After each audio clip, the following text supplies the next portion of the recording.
Hi, I'm Noam Wasserman, Dean of the SciSim School of Business at Yeshiva University.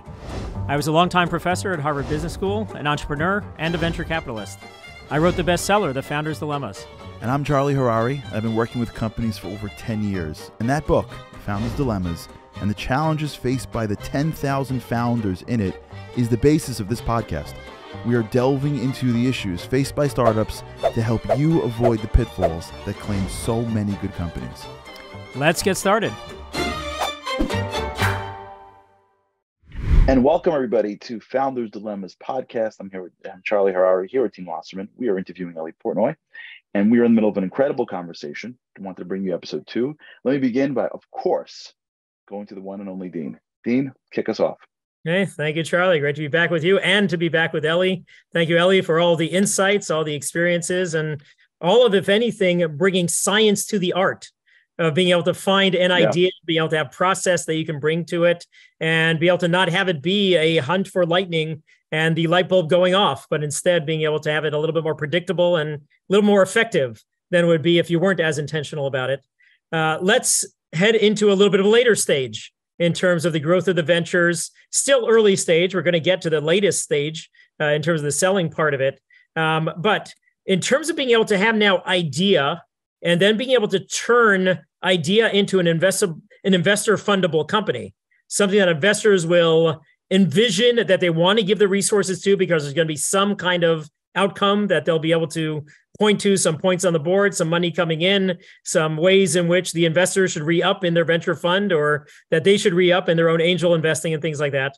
Are the general principles that you've followed to be able to go from idea to an investor fundable company, Eli?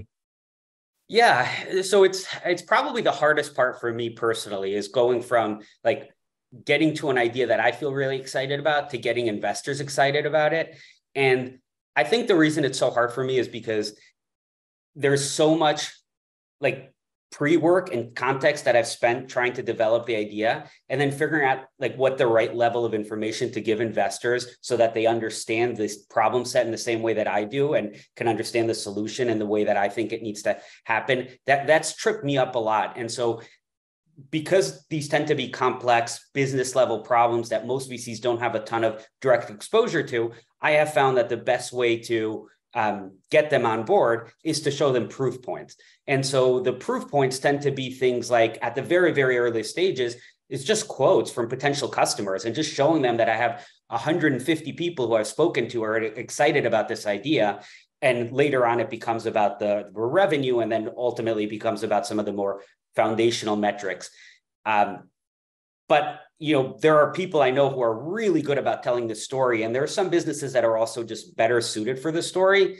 At the end of the day, what investors want to do is they want to believe that you are building something really, really special. And you can either do that by convincing them that there is an incredible business here through the story arc, which has been very hard for me to do, or by just proving it to them in ways that are, even if they don't understand the problem, they can see how much traction there is. And that one of the stories this brings to mind is during the early days of Sense 360, when we were getting ready to do our Series A, we were having a really tough time articulating the problem that we were solving. Like people in the industry got it, but VCs were not getting it.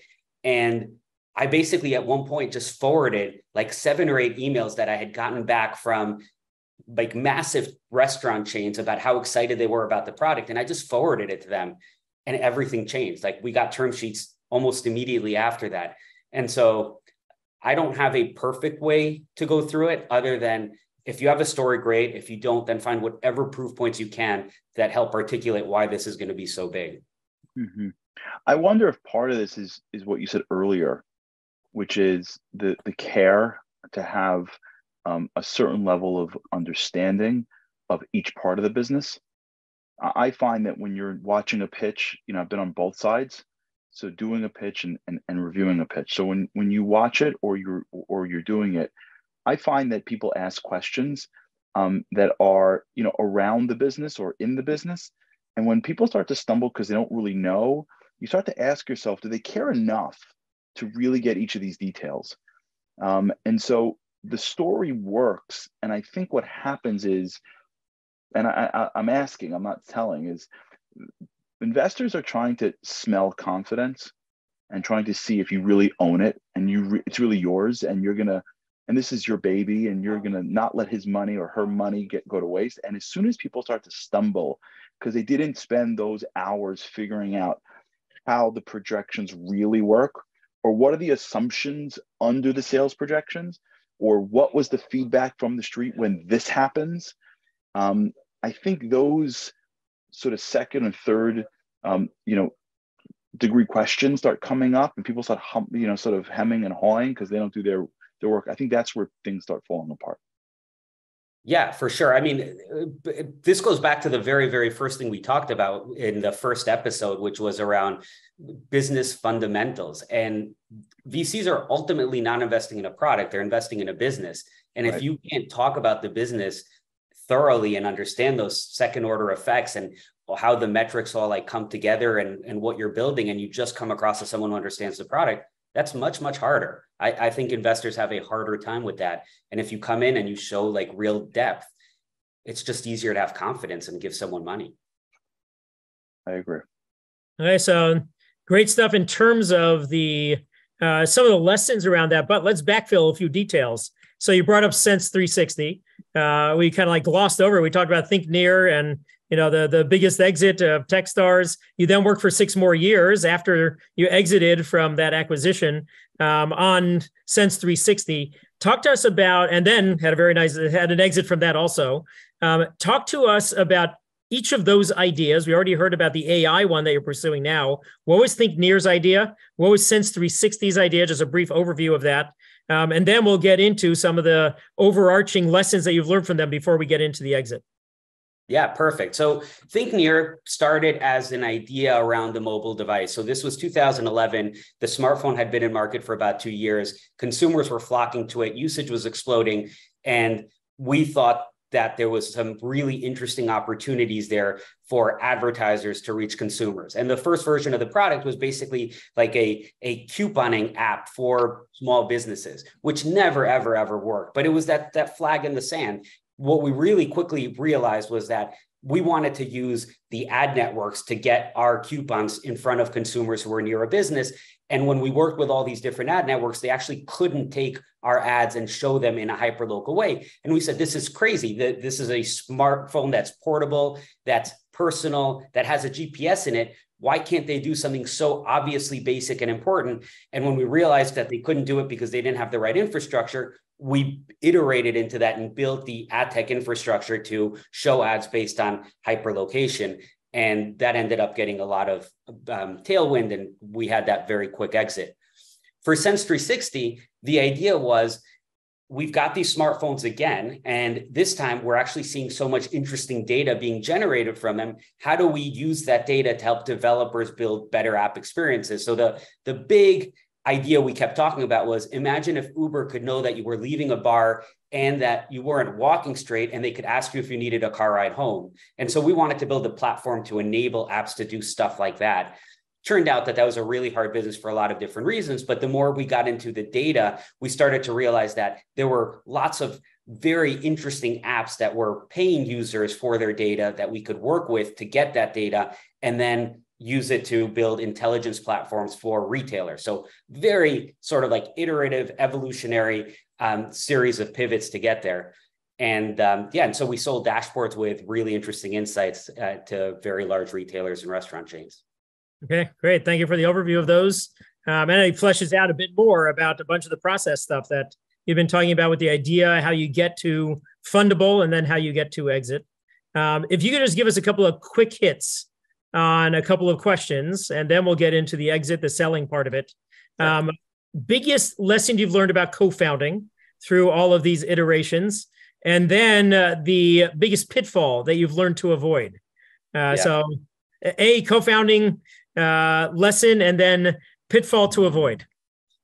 Yeah, I mean, on the co-founding piece, there's so many. We could probably like fill entire episodes around it, but absolutely, this is a marriage. This is someone who you are going to spend a lot of time and you're going to be in many ways tied to, and the success of the business is going to be tied to. So it is a decision that's worth making very, very slowly and getting to know the person beyond just their technical skills or their abilities, but character and values and compatibility, because there will be arguments, there will be like misaligned incentives, there will be an offer that comes in that one of you wants to take and the other. And so just knowing that you can go through that together is really important. And also, it's just a very lonely job to start a company. Like, you cannot understand how hard and lonely and how many ups and downs there are until you actually do it yourself. And doing it and having no one that can relate is really tough. And that co-founder ends up being an incredibly stabilizing force for both of you. And so spending a lot of time getting to know that co-founder is really, really important. Yeah, there's a tension between the two of those. A lot of times the worry about loneliness leads you to rush into grabbing a co-founder. Yeah. And you're essentially saying, hold it, slow down, evaluate, and especially on the hardest things to evaluate. The soft stuff about values, about character, about style, and other things that really just take a long time to be able to tell, rather than just the resume pass through skills and other things that are quicker to be able to tell whether there's compatibility. Or friendships and things that are not connected to the business, but they just want to spend time. If those that are listening right now, go to season 1, where Dean brings up some really compelling examples that I guarantee you, if you have someone that you are related to and starting a business with, it'll give you pause. So check out season 1. But I think those are critical things. That we make mistakes all the time. It'd be great if we spent more time together. Let come join the business. Yeah, no, I still remember the look on your face, Charlie, when we were talking about it mid-episode, and you realized, oh, that's why my wife left me after a month in the business, so she wouldn't leave me at home. Yeah. So, that's how it's worked for me. Right. She's smarter than me. Right? She knew right away. This ain't gonna work. Yeah. No, that was eye-opening for me to see your real-time reaction to that. It was like in the classroom when Ellie was in the classroom, and you'd see the light bulbs going off in the students' faces. It was the same kind of reaction that I saw with this. That does that to you. So now let's head into the process of selling a business. So you have a bunch of the early days that you've done. Hopefully you've built towards these things that we've been talking about. At what point have you in the past started thinking about the exit? Was it right at the beginning, in the middle, at the end? And then we'll take it from there about the decisions you might make while you're building, if you're thinking about heading towards exit. Yeah, so I didn't start either of the two businesses thinking about a sale. I started them thinking about the problem and the product and how we would build it. But from the very, very beginning, I was very intentional about getting to know potential acquirers, understanding how they thought about the business, and in many ways evangelizing our unique view of the world. And the reason I did this is because it felt like we were thinking about the world differently than they were, but they had so much more distribution than we did. And if I could build fans internally, that would create a lot of optionality around potential BD deals and other things. And what I found with Think Near was that one of those BD deals turned into a very aggressive acquisition offer. And it led me down a set of learnings around how companies end up getting acquired. And it's almost never that these companies are sold. It's almost always that they get bought. And that's a very, very important distinction, because if you want to be acquired at some point, whether in 1 year or 15 years, and there's no way that you can actually sell it, but you have to be on the receiving end of an acquisition offer, then that almost feels like you're not in control. And the opposite is true. You are in control, but you just have to start way earlier by nurturing those relationships, making sure that they understand what you're building and see you execute, and are in a position where that when that hypothesis somehow starts bubbling inside that organization and they think about making an acquisition, that you're the first person they think of. And you can decide not to sell, but you want to be in a position where you've set the groundwork so that when someone is going to get bought, it's you, or at least you have the option that it's you, and not where at some point you decide you want to sell and then you have to go strike up this interest and basically get someone to buy an entire company when, really quickly. It's just not how it works. Okay, so you're in some ways highlighting how to be top of mind for acquirers. You were talking about starting early on, talking about the evangelizing, our view of the world, having them be able to acclimate to it rather than it being a rude awakening at the end where they're saying, wait, we're not on the same page about vision, that they've been able to wade into those waters. I assume there's a lot they have to do in the relationship building also to be able to soften things up so that later on they'll be able to talk about some of those other pieces of how you approach that. Yeah. So what I found is that big companies, going back to the volatility conversation we had, they're scared of all the change that's happening and they want to learn from startups. They feel like they're stale. Yep. So they're very open to having the conversation. So I found that they're very receptive to inbound emails around just like BD conversations, talking. And so it always starts that way. It's like, hey guys, we're building something in the space. Hopefully there's a way to partner. Let's like get together. And typically as a startup, you get access to very, very senior levels of most companies because of that sort of staleness that they feel and that need for innovation. It ends up being a two-way street though. Like it can't just be about you evangelizing. It has to be a give and get, a listen and learn. And I find that I try to be very open in what we're doing and evangelizing, but I also try to really listen and give like feedback and help.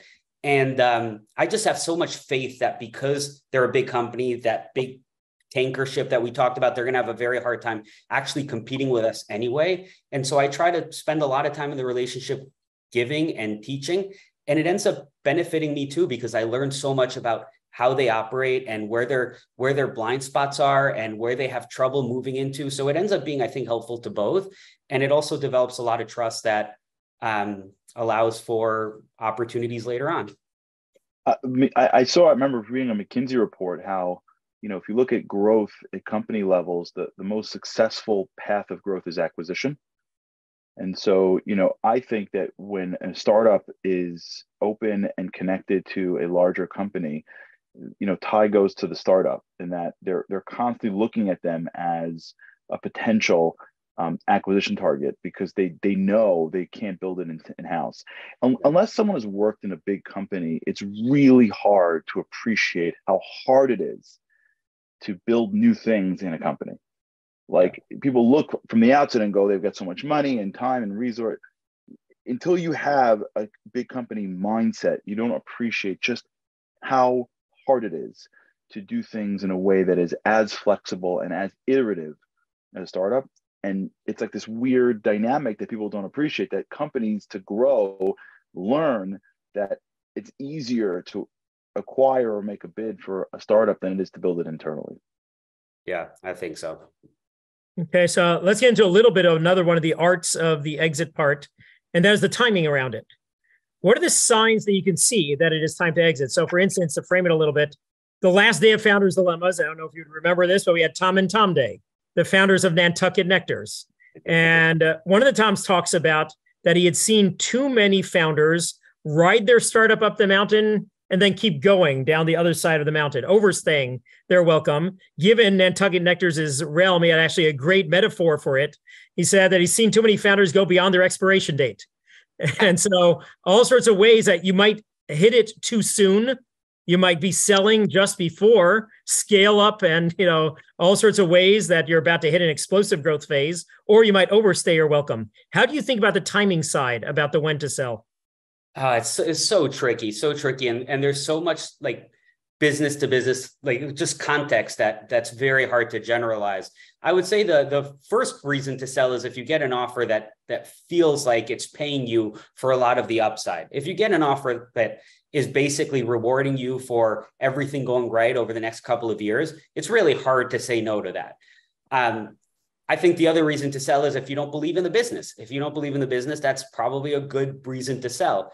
I think what's hard is when you're a little bit in the middle and you get an acquisition offer and you believe in the business and you think there's a lot of growth, and they're paying you for some of that growth. And then I think it becomes a personal decision around, what matters more to you and your own financial situation and your family and the people on your team and your co-founder and the investors. And then it becomes a very, very nuanced art. I do think the lesson that I learned in my first company, so we had that early acquisition offer that I talked about where we didn't have the business fundamentals. And, I just assume, like, when you're in a conversation where someone wants you and is making an offer, it's very easy to fool yourself into thinking that there's going to be lots more of them. And it's hard to appreciate just how rare it is to get these acquisition offers and how deeply you really need to consider them and think about them. And so I turned that first acquisition offer down, and I absolutely regretted it. It was one of my big career regrets because I didn't get another offer, and I ran into challenging times for all the reasons we've talked about. So when I got that first acquisition over at ThinkNear, based on my personal finances, based on where things were with my family, it was very attractive. And I also knew that there might not ever be another one. And that weighed on me. And they were paying us for a lot of the growth and execution that we were going to have. And so that was an easier decision.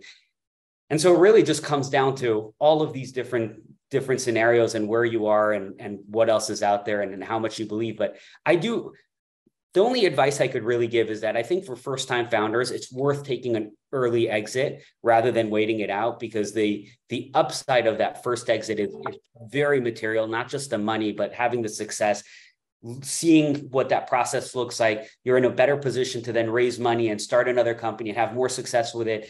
And but the downside is if you don't take it and it doesn't come back again, it could really derail your career and make it much, much, much harder. So that's, personal, like my own personal bias and philosophy, but thought I'd share.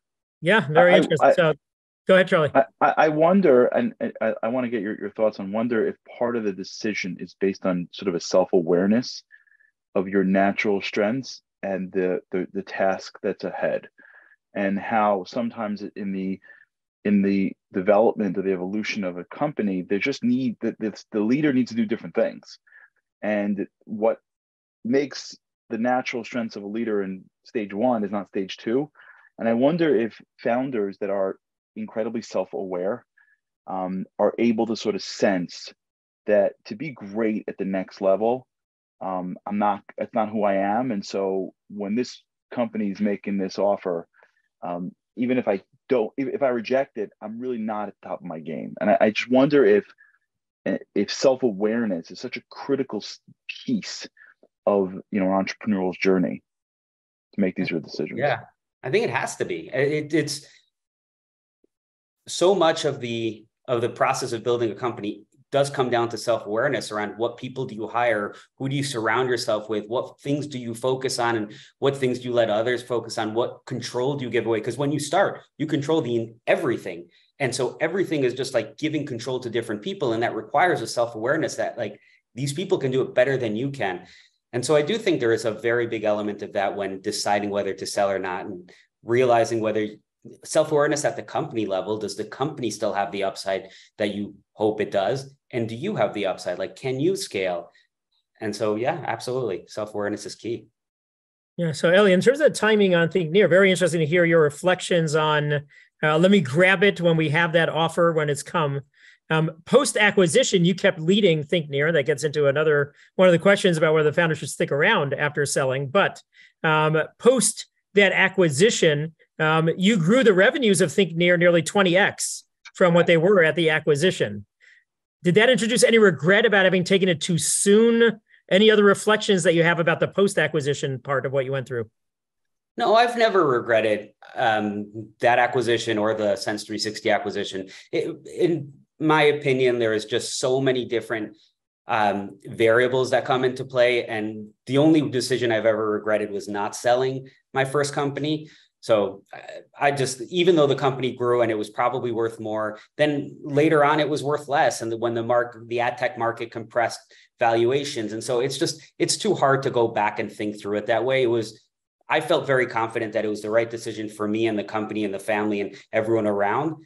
And the fact that we were able to have success after that made me very happy for the acquirer who took a chance on us, but never any sort of regret.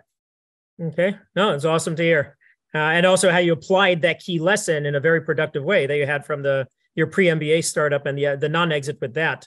If we could just get into one key nugget from the negotiation around the exit, and then I have more an overarching question for you. In terms of it, what is the toughest part of the exit negotiation for you?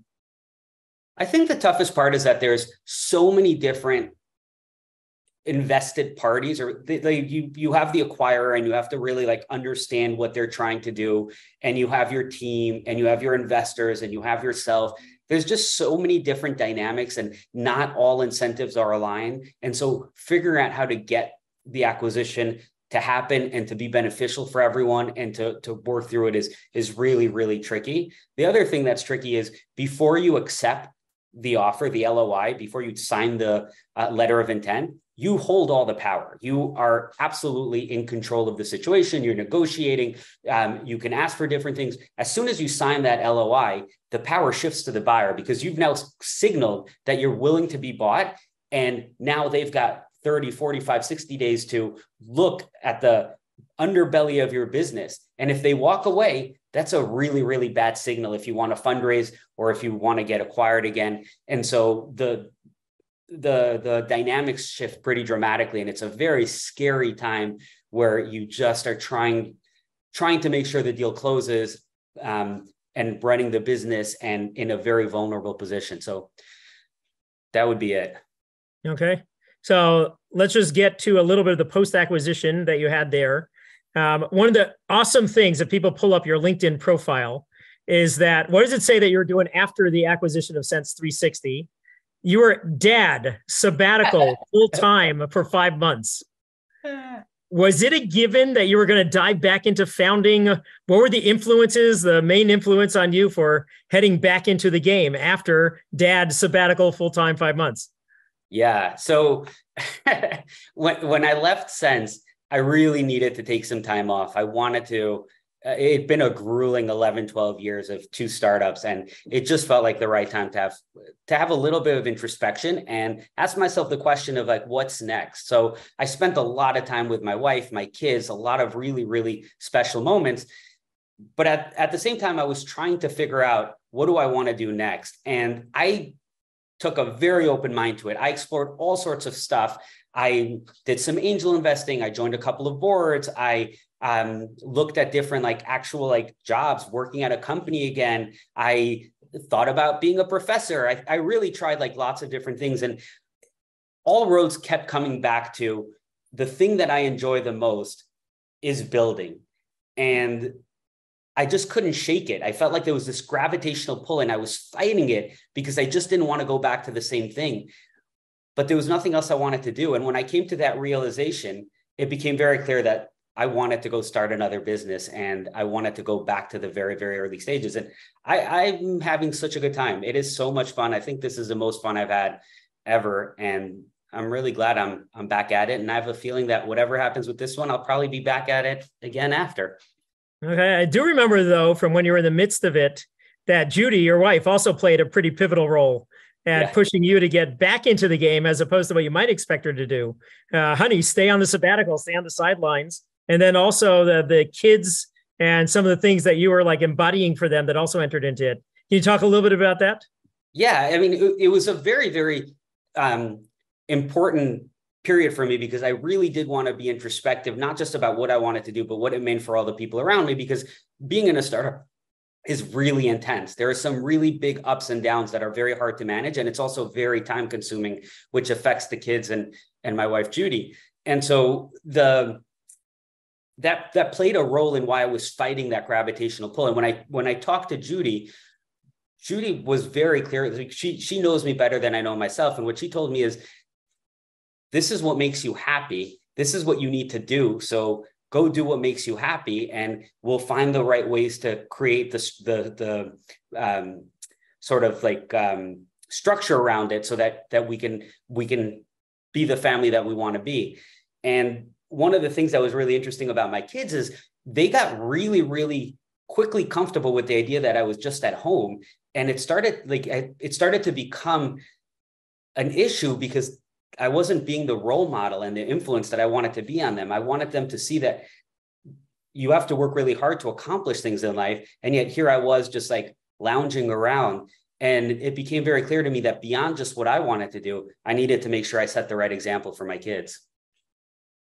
Okay, very interesting. So final question, just some reflections is going back 15 years or so. Don't know that we're going to have anything good that's going to come from testing the memory that far back, but you were actually the first audience for the Founders Dilemma's lessons that we've covered through our 3 seasons, having taken the original course at our business school during the first year that I taught it, breaking in a rookie professor. Thank you for that. But are there any lessons from the course that have stuck with you, shaped your decisions over the last 14 years that still live with you now? Yeah, absolutely. So first of all, you might have been a rookie, but if I remember correctly, you won the Teacher's Award. So it was a very, very good course. A natural. But the biggest lesson for me came down to the very, very early decisions around the co-founder. I remember one of the cases, you talked a lot about how people tend to, especially in MBA programs, gravitate towards founders that have similar skill sets to them, and how dangerous that is, because you end up having overlap, less ownership, more issues around who makes the decisions, but also you miss an opportunity to bring someone who has completely different skill sets to the founding team. And so that really drove the decisions for how I found my 3 co-founders and what I looked for. And then the other piece was just around not having someone who's a family member or a friend, and like looking for the best possible person, not just someone who is easy and comfortable. And those early decisions, I feel like I got right because of the class. Okay, very interesting. Well, Ellie, we had such a great time, and I know whoever is going to listen to this is going to gain an enormous amount. We thank you for taking the time and joining us. And Dean, thank you as always for making that connection and bringing Ellie on. And final words, Dean, before we wrap up. Well, I've had lots of highlights that I highlight around here about some of the things I've learned from Ellie on this around make volatility your friend. You usually are going to shrink away from it, as you highlighted, Charlie. But the way that you can rethink volatility and flip your focus on it, that all of the advantages of resources, manpower, access, and distribution and brand that the big guy has, your focus, your speed, your agility are going to be able to be even more valuable in the volatility. The swivel chair issue as a microcosm of being able to have the encapsulation of what are you solving. And then I loved Ellie's metaphor about when you're meeting with a large company, listen and learn, give and get. This is enough of a chance for them to learn, but it is also even more so a chance for you to be able to learn from them, start building the relationship, and be able to plant seeds for what could eventually turn into a much deeper relationship and possibly even a marriage or an acquisition. Yeah, I agree. And I'll add one thing to that list, which is, Ellie, amongst his many qualities, is an incredibly humble person.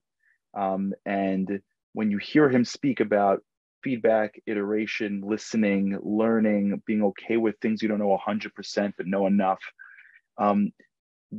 when you hear someone that is self-aware and has the right midos, the right traits, you would think character traits, midos are separate from the business world. But if you really want to be a successful founder, we're seeing in Ellie that it's actually not at all. And some of the ways you make it, you plant your flag and you learn, well, that requires humility. It requires humility to learn and to take feedback in and to be able to share and to think of others. And so amongst the many things that you just mentioned, I would add on that just how much I was taken by who he was, and just how important entrepreneurs need to learn that the brass over talking image of an entrepreneur really is not the way entrepreneurs succeed in life. And we get that from you, Dean, all the time.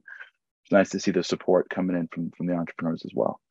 So thank you both very much. And for those who have any questions or want to reach out to Ellie, please, reach out to us, foundersdilemmaspodcast@gmail.com. If you want to hear more, reach out to us, stick with us. And some of the things we spoke about, especially in the course that was mentioned many times, is actually in season 1. So if you're listening now in season 3, if you go to season 1 of this podcast, you'll get a lot of the teachings that Dean Wasserman did in Harvard, as mentioned earlier, that's going to be in the podcast. So thank you both, and we look forward to seeing you next time. Thank you.